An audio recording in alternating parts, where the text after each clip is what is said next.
गुरु खालसा साध संगत जीओ, मौजूदा हालात संबंधी और गुरबाणी के विचार आप जी के समक्ष भेंट करा। 163 गुरुदेव ने फतेह प्रवान करनी। वाहिगुरू जी का खालसा, वाहिगुरू जी की फतेह। ऐसे 20वीं सदी में हो गुजरिया उर्दू का मशहूर मारूफ शायर डॉक्टर मोहम्मद इकबाल। ओदी एक नज़म जो देश का कौमी तराना बन गई ते हर स्कूल दे बच्चे उसनों प्रार्थना के रूप में गायन करते सन। पूरब दे टैगोर से ते पश्चिम दे डॉक्टर मोहम्मद इकबाल एकाग्रता प्रदान करने सिख संगतां दा हड़ आ रहा है। और मैं समझदा ये पहली दफा कौम की रहबरी पंज धार्मिक पंज प्यारे सिंह साहिबान कर रहे हैं। और 40-45 साल के बाद ऐसा पहला मौका मिले कि धार्मिक पुरुष कौम की अगवाई करन, पहला ही मौका मिले। 40-45 साल तक ते सियासी बंदे रहनुमाई करते रहे, अगवाई करते रहे। 40-45 साल में असी जो कुछ प्राप्त किया है वो थोड़े सामने है। ते हुण असी रहबरी दी है गुरु पंथ के पंज मुखिया सिंह साहिबान सतगुरु रहमत करन, उन्होंने समर्था देन, ताकत देन, ताकि वो कौम नू सही मंजिले मकसद से पहुंचा सकन। मैं अर्ज कर रहा सी 20वीं सदी का हो गुजरिया मशहूर मारूफ शायर डॉक्टर इकबाल ने एक कौमी तराना लिखिया सी हिंदुस्तान के संबंध, जो हर स्कूल में गायन किया गया ते करीबन हर हिंदुस्तानी नू कंठ भी हो गया। वो तराना सी सारे जहां से अच्छा हिंदुस्तान हमारा, हम बुलबुले हैं इसकी ये गुलिस्तान हमारा।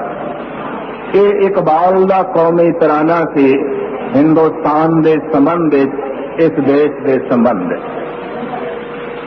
इसनों हर स्कूल के बच्चे कौमी तराने के रूप में गायन करते सन।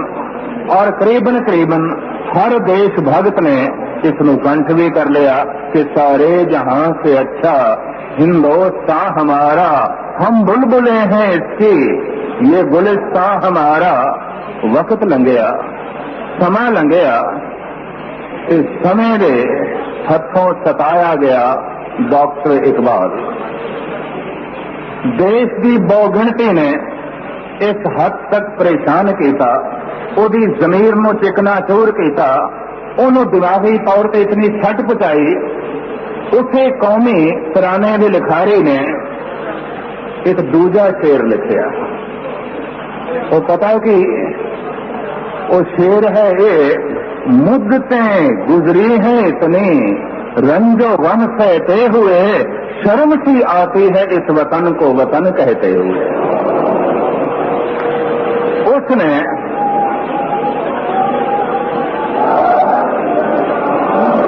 वही शायर जिसने तराना लिखिया कि सारे जहां से अच्छा हिंदुस्तान हमारा, वही शायर कहता है शर्म सी आती है इस वतन को वतन कहते। सोचना पड़ेगा हिंदुस्तान के संबंध, इस देश के संबंध इतनी पायदार नज़म लिखण वाला, इतना महान कौमी तराना लिखण वाला, जिन्हों हर बच्चे ने कंठ कर लिया, हर स्कूल में गायन किया जाता रहा, हर हिंदुस्तानी ने बड़े फखर के नाल उस तराने नू गायन किया ते याद किया। ओही महान शायर बिल्कुल बदल गया, उहदे विचार बदल गए, उसकी सोचनी बदल गई। उदा नुक्ता निगाह बदल गया और वो कहता मुद्दतें गुजरी हैं इतनी रंजो गम सहते हुए शर्म सी आती है इस वतन को वतन कहते हुए। बई क्यों ਉਹਦੇ ਨਾਲ जो ਵਧੀਕੀਆਂ ਹੋਈਆਂ ਉਹ ਜਾਣੇ, ਆਪਾਂ नहीं खोलनिया। इस वक्त खोलन का समा भी नहीं ते खोलन का माहौल भी। पर क्षमा करने असी इस देश से मान किया और मान करते रहे, बड़ी मुद्दत तो मान करते रहे।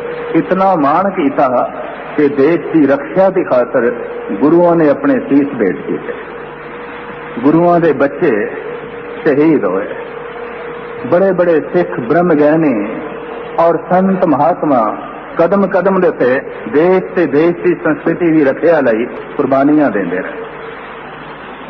और यह सिलसिला काफी लंबे समय तक जारी रहा। इकबाल नूं पता नहीं की चोट लगी, उसने आख दिता हुण मैनूं शर्म आउंदी है कि मैं ये आखां कि ये देश मेरा है, मैनूं शर्म आउंदी है। ते क्षमा करने जो कुछ होया अज तक करीबन करीबन मैं 5-7 दिन पहले ही शायद कलकत्ते में पढ़ रहा सी कि सिख जिहड़ा है ये सियासी वधीकियां ते बर्दाश्त कर लैंदा है, कर लेंगे। 40 साल तो असीं बर्दाश्त करते आए। तुसीं किसी सिख नूं फौज के सब तो उच्चा रुतबा नहीं देना, चलो ना सही बर्दाश्त किया। तुसीं बेशतर गड्डियां दे नां अपने तीर्थां ते रखे, Ganga Jamuna express, Gomti express, Vishwanath Kashi express, Geetanjali express, Sangam express, Vishwanath Kashi तो बाद फिर इन्हों ने जगन्नाथपुरी एक्सप्रेस ते फिर सोमनाथ मेल पई चलती है अहमदाबाद तो लैके वैरावल तक। अनेकों गड्डियां जिन्हां दे इन्हां ने अपने तीर्थां दे नाम दिते, वो गड्डियां दे नाम रखे ने, गड्डियां चल रही ने। इन्हां दियां गालबन जो मेरी गिनती च आईयां 28 गड्डियां ने जो तीर्थां दे नाम दिते चल रही हैं। एक गड्डी भी किसी सिख तीरथ के नाम देते नहीं चल रही थी, ये वधीकी भी सानू बर्दाश्त। चलो कोई गल नहीं। ऐलान किया इन्होंने कि असी गोल्डन टैंपल एक्सप्रेस चलावांगे, स्वर्ण मंदिर एक्सप्रेस चलावांगे। पर क्षमा करने जदों गड्डी इत्थे अमृतसर पहुंची थी उसका नाम सी टाटा नगर एक्सप्रेस, कोई स्वर्ण मंदिर एक्सप्रेस नहीं। तो मैनू हैरान हुई खास करके उस गड्डी का नाम देख के भी जेड़े एक गड्डी का नाम स्वर्ण मंदिर बर्दाश्त नहीं कर सकते, ये दुष्ट स्वर्ण मंदिर नूं किस तरह बर्दाश्त करेंगे। एक नाम ही नहीं बर्दाश्त कर सकते। गोल्डन टेंपल एक्सप्रेस ये बर्दाश्त नहीं होया। असी कभी नहीं इतराज किया भी तुसी गंगा जमुना एक्सप्रेस क्यों चलाई हुई है, संगम एक्सप्रेस क्यों चलाई हुई है, विश्वनाथ काशी एक्सप्रेस क्यों चलाई हुई है, और तुसी Gitanjali express, Jagannathpuri express, Somnath mail चलाई हुई है। इसे अनेकों गड्डियां तीर्थां के नाम के उत्ते चल रही, नहीं चली एक गड्डी स्वर्ण मंदिर एक्सप्रेस के नाम से, असी ये वधीकी बर्दाश्त कर ली, सहन कर लिया, बर्दाश्त कर लिया। और इस तरह दियां सियासी वधीकियां नूं जो हुण गिणन लगी है तो मेरे ख्याल गिणती मुक जानी है, हिंसे मुकने ने, वधीकियां नहीं मुकनियां। इन्नियां वधीकियां इन्हां ने 35-40 साल दी कीतियां। मैं वो मैगजीन पढ़ रहा सी, उहदे च लिखिया सी जिहड़ा सिख है ये सियासी वधीकी ते बर्दाश्त कर सकता है, धार्मिक वधीकी नहीं बर्दाश्त कर सकता। जब धर्म धार्मिक तौर पर ये नाल वधीकी होगी, ये कुर्बान होगा, ये मिटेगा, ये निछावर होगा। तो क्षमा करने सरे आम चौक दे सिख कौम की पग ला के रख दी गई। और औरंगजेब हिंदू धर्म नूं शर्मसार करने लई जनेऊ उतारदा सी, इन्हां ने सानू शर्मसार करने लई साडियां किरपानां उतारीਆਂ और हर थां ते बेइज्जत कीता ते शर्मसार कीता। इकबाल ने पता नहीं किस शर्मसारी दे तहत ये आखिया सी हुण मैनूं शर्म आउंदी है, क्षमा करनी। सारे दियां अखां ने मनजर देख लिया अकाल तख्त दा और हजारां सिंगां नाल जो बीते है, और अपनी दुष्ट कॉन्फ्रेंस करो कि तुसी 1,000 रुपया एक बंदे नूं भी दिओ, आण जाण दा किराया भी करो, पर सच दा सम्मेलन होवे, धार्मिक सम्मेलन होवे कि तुसी चारों पासे रस्ते रोक दिओ, तो कहना ही पड़ेगा शर्म सी आती है इस वतन को वतन कहते हैं।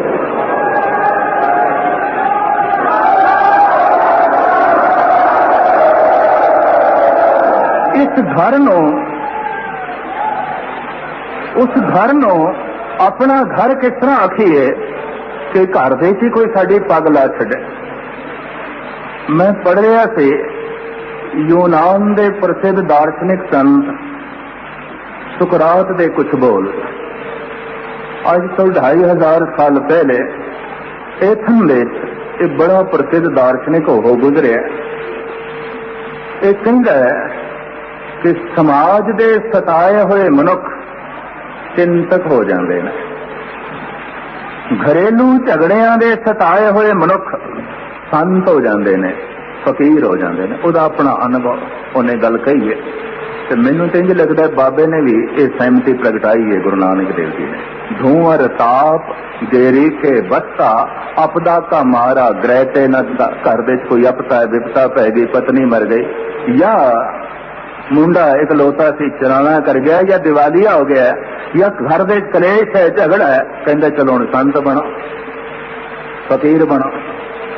ते घूमदियां फिरदियां देश दे जदों मैनू कोई कहंदा ना मस्कीन जी हुण ते साडे नाल विचरण नूं जी करदा है, मैं पुछ लैना ना घर बार ते खैर खरीयत ना लेना, घरों ते औखा नहीं ना कोई, क्योंकि साडे नाल रोज हुण सफर जिहड़ा तैयार होण नूं राजी है ते रोज औकड़ा झेलण नूं लाजी है। इदा मतलब इस औकड़ा नालों घर दे ज्यादा औकड़ा तां ही जो है चलन नूं कहंदा पिया, वरना कानू आखेगा धुआं ताप गेरी के बसदा अपदा का मारा ग्रह ते नसदा। घरों नसदा बंदा उदों जद घर दे कोई अपदा, घर दे जो है कोई विपता है। तो सुकरात कहंदा है घरेलू झगड़ियां दा सताया होया मनुख, समझ लेना उत्थे घरेलू औकड़ा बहुत ज्यादा, वो अपना उसका ढंग, उसका अपना तजर्बा। ते जिथे चिंतक बहुत मिलन, दार्शनिक बहुत मिलन, इस देश ने दार्शनिक बहुत पैदा किए हैं, क्योंकि ये देश समाज का बहुत सताया है। कितनियां समाज दियां कुरीतियां इत्थे राइज और मोर धर्म दी ला के खैर मुख्तसर मैं अर्ज करा। पर वो कहंदा जिथे विद्रोही ज्यादा होवन, आतंकवादी ज्यादा होवन, बागी ज्यादा होवन, समझ लेना वो हुकूमत दे सताए हुए वधीकी हुई है, उन्होंने इंसाफ नहीं मिलिया। 2 साल तो बड़े शांतमई ढंग नाल एक कौम इंसाफ मंगती रही, ते इंसाफ मंगण दी थां ते इन्हां नूं जेलां दे भर भर के ठूसिया गया। तरह तरह दे इन्हां ते तशद्दद ते तरह तरह दा इन्हां दे उत्ते जो है जबर और होर अनेकों तरह दियां परेशानियां। ते किवें करने सुकरात से ऐसा कहंदा है कि 6 महीने लगातार अगर कोई मनुख समाज तो हुकूमत तो लगातार निराश होया तो उसदे अंदर सोचण शक्ति पैदा हो जाएगी, बागियाना तबीयत उजागर हो जाएगी। पर क्षमा करने साडे अंदर बागियाना तबीयत उजागर हुई 2 साल तो बाद असीं कह सकते हैं सुकरात जो तू लिखे है उहदे नालों साडे अंदर शांति ज्यादा है, साडे अंदर बर्दाश्त का मादा ज्यादा है, असीं ज्यादा सहन कर सकते हैं, असीं ज्यादा बर्दाश्त कर सकते हैं। और साडे गुरु साहिबान ने ऐसा करके दिखाया। मैं इतिहासक वाकया थोड़े सामने रखा जो गुरु गोबिंद सिंह जी महाराज का अपना ही लिखत है। बंगाणी दी युद्ध हिमाचल प्रदेश का साथिया, बाहीधार दे राजियां दे उस वक्त दे मुखी हरीचंद हंडूरे ने सतगुरां नूं घेर लिया ते हरीचंद कहंदा भी सैना नूं बाद च लड़ावांगे, आपां ही 2-2 हथ कर लईए, पहले देख लीए थोड़ी सूरमताई किन्नी है। सतगुरु कहने लगे ठीक है जिवें तेरी विचार। और ये विचित्र नाटक दी सारी विचारधारा जो सतगुरु ने आप लिखी। ते हरिचंद कहते महाराज थानू पता है कि अज तक मेरा तीर कतई खता नहीं गया। सतगुरु कहते ने सुने हैं। ते हरिचंद कहने लगा महाराज ये भी थानू पता है कि मेरे नाम तो ही मेरे वैरी कमदे ने, नाम तो। सतगुरु कहते ने सुने हैं। ते हरिचंद कहता अच्छा ये सब कुछ सुनिया तो ठीक, हुण तुसीं वार करो, मैं थानू वार करने का मौका देना। सतगुरु कहते नहीं, मैं पहले संत हाँ सिपाही बाद दे, मैं पहले सिख हाँ सिंह बाद दे। मैं सवेरे अर्ज की है साडे 2 नाम ने, सिख ते सिंह। सिख नाम दिता है सानू गुरु नानक, गुरु अंगद देव जी महाराज ने, गुरु अमरदास जी ने, 9 पातशाहियां ने सानू नाम दिता है सिख।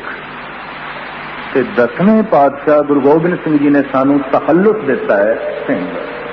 सिख साडा नाम है, सिंह साडा तखल्लुस है, उपनाम है, सरनेम है।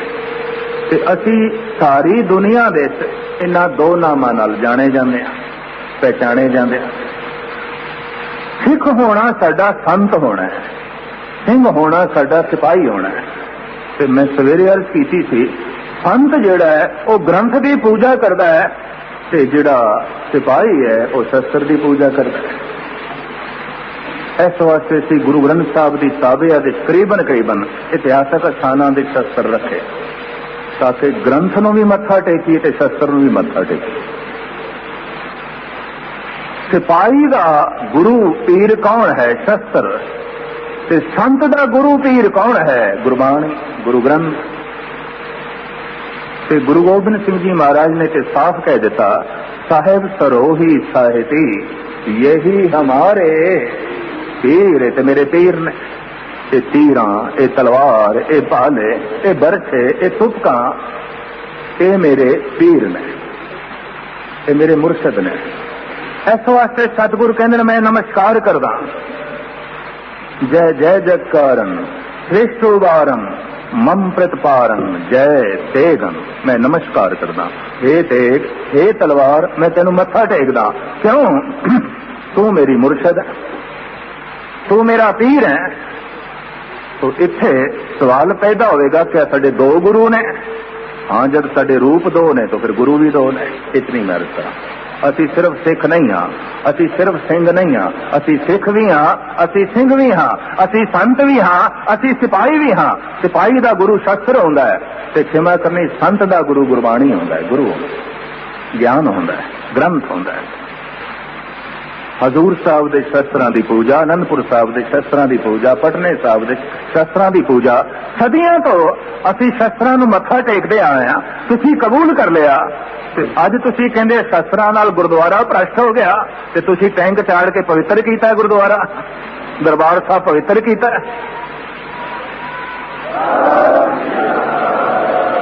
क्षमा करनी, क्योंकि झूठ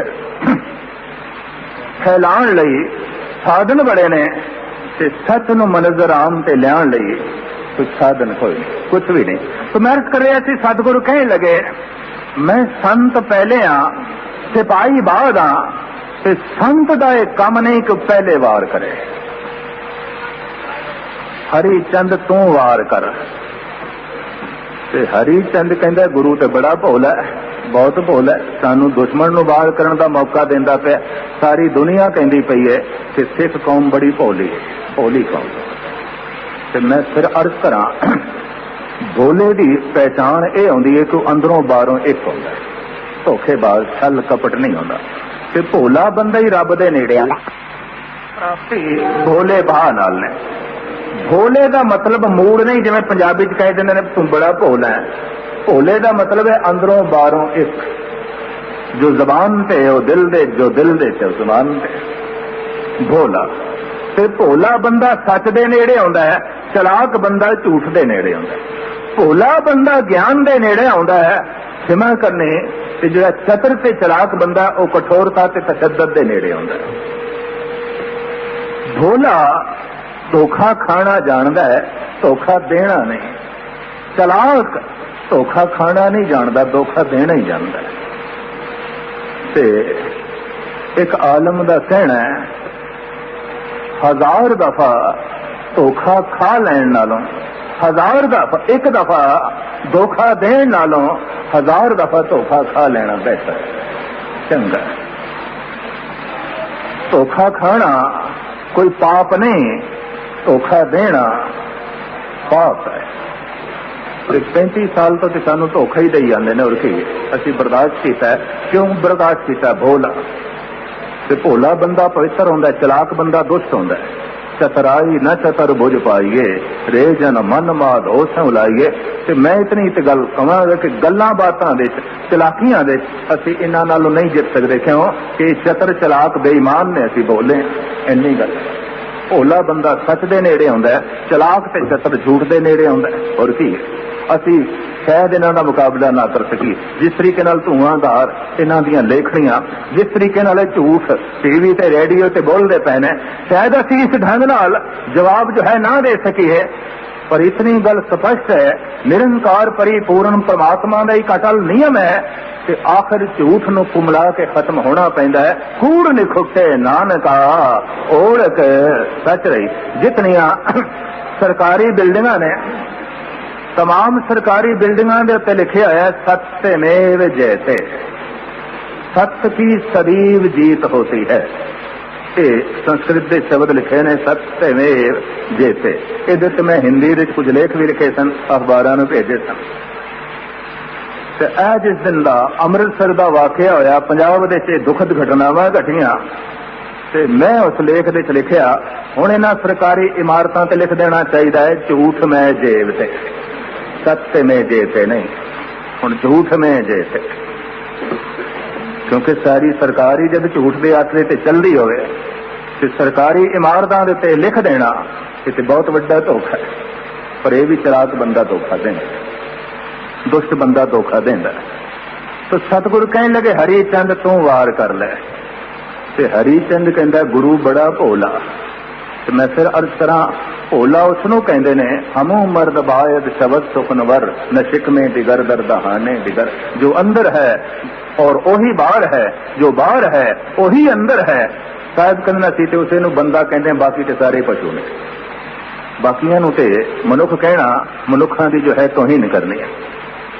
तो मुख्तसर जो है मैं अर्ज करा, सतगुरु कहने लगे तू वार कर ले।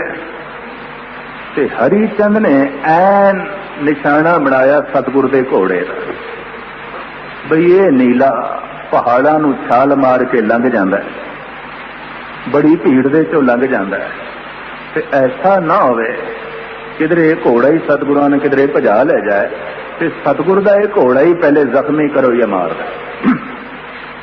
सतगुरु लिखते हैं हरी चंद को प्यो कमानन संबारन प्रथम बाजियन ताण बाणन प्रहारन। ताजी घोड़े का निशाना बनाया हरिचंद ने, खिंच के तीर मारिया, पर शायद कहने लगया नहीं, पता चला गया। ते हरिचंद जो दावा कर बैठा सी मेरा वार कदी खता नहीं जाता, पता चला गया। औखा ते बड़ा होया ते निमूजड़े जिहा मूंह नाल कहन लगा महाराज हुण तुसी वार करो। ते सतगुरु कहन लगे अजे भी फकीर जिहड़ा ना रोस दे च नहीं आया, अजे भी संत दे अंदर सिपाहीपना नहीं पैदा होया।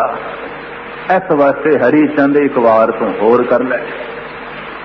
ते हरिचंद अंदरों अंदरों सोचता है तो बहुत ही भोला है, बहुत ही भोला है, राजनीति का बिल्कुल पता ही नहीं, ये ठगाना ही जानता है। तो मैं अर्ज करा जो लफ्ज मैं थोड़े सामने रखने फिर दोहरा दें। एक दफा ठगण नालों 1000 दफा ठगा जाना बेहतर। पाप नहीं है, ठगना गुनाह है, ठगना पाप है, ठगना धोखा है, ठगना जिहड़ा छल है, और ठगण वाला परमात्मा तो दूर होंदा है। हरिचंद ने अटकी सतगुरां दे ऐन छाती का सीने का निशाना बनाया। बिच भरता है दूजा वार भी मेरा खता चला जाए, घोड़े नूं मारा, चलो छड्डो घोड़े नूं, सतगुर का ही निशाना बनाओ। सतगुर लिखते ने दुतिये ताक के तीर मोको चलायो, रखो दैव मैं कान छुए के सिधायो। उस दैवी शक्ति ने मेरी रक्षा की थी, अकाल पुरख ने। वो तीर मेरे कन्ना नूं छू के लंघ गया, मैनू नहीं लगे। ते हरिचंद हैरान हो गया, दूजा वार भी खता नहीं लगे। कहने लगा महाराज हुण तुसी वार करो। गुरु गोबिंद सिंह जी का जिगरा वेखो, हरिचंद लै एक वार तू होर कर ले, होर कर ले।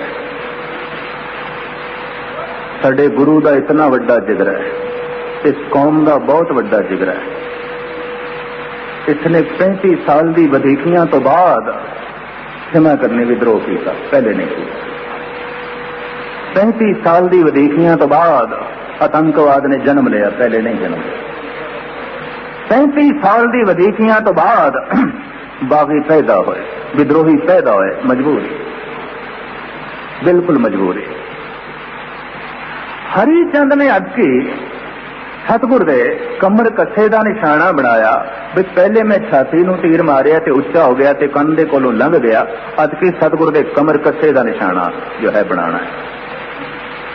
तो बड़ी सेध ला के ऐन खिंच के तीर सतगुरां दी पेटी नूं कमर कसे नूं उसने मारिया।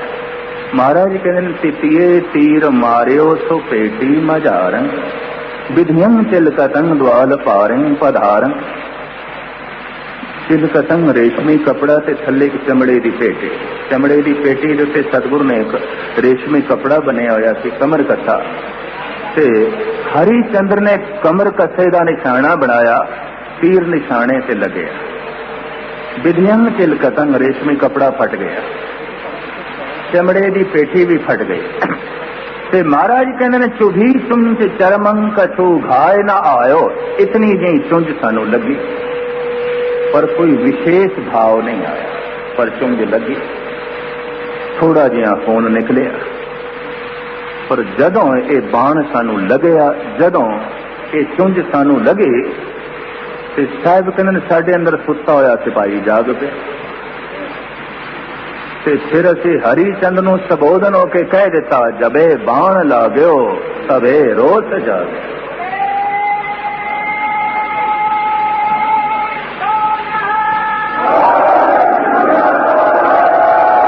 हरिचंद हुण रोस जाग पे, हुण खिमा दया दान शील संयम एदी गल ना करी मेरे नाल, हुण रोस पैदा हो गया।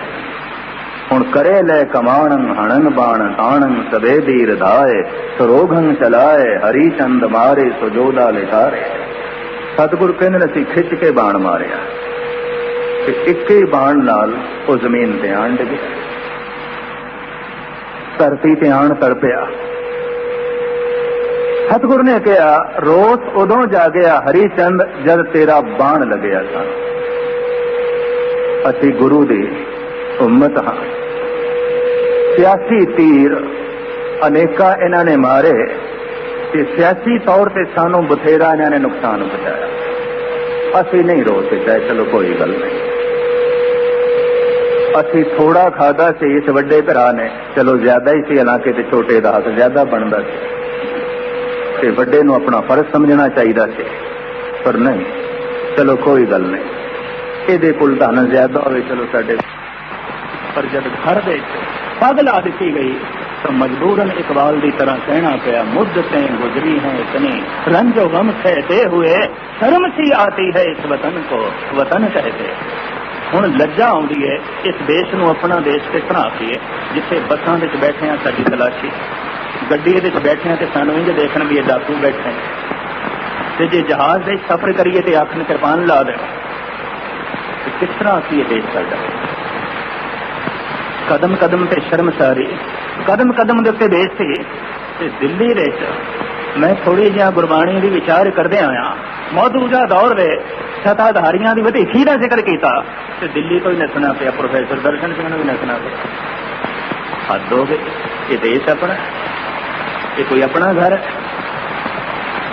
क्षमा करने मैं तो नहीं कहता कि असी इस घर को छड़ जाना, ये नहीं कहता। फलक को जिद है हम ही पे बिजलियां गिराने की, पर हमें भी जिद है यहीं पे आशियां बनाने।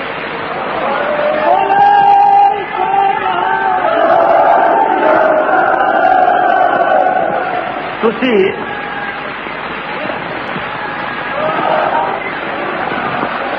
हाँ जी, फलक को जिद है हम ही पे बिजलियां गिराने की, पर हमें भी जिद है यहीं पे आशियां बनाने की।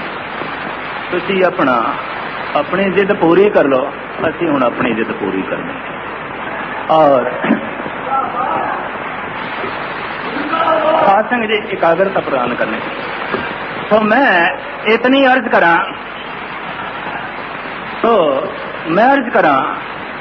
देश के सत्ताधारियों को कह दें, तुसी अपनी जिद पूरी करते जा रहे हो और पूरी कर रहे हो, तो हुण असी अपनी जिद पूरी करा। और जिद टकराई है। कहते ने भोला बंदा जोगी आंदा है, ते जोगी जद हट ते आंदा है राजियां दे सिंघासन डोल जाते।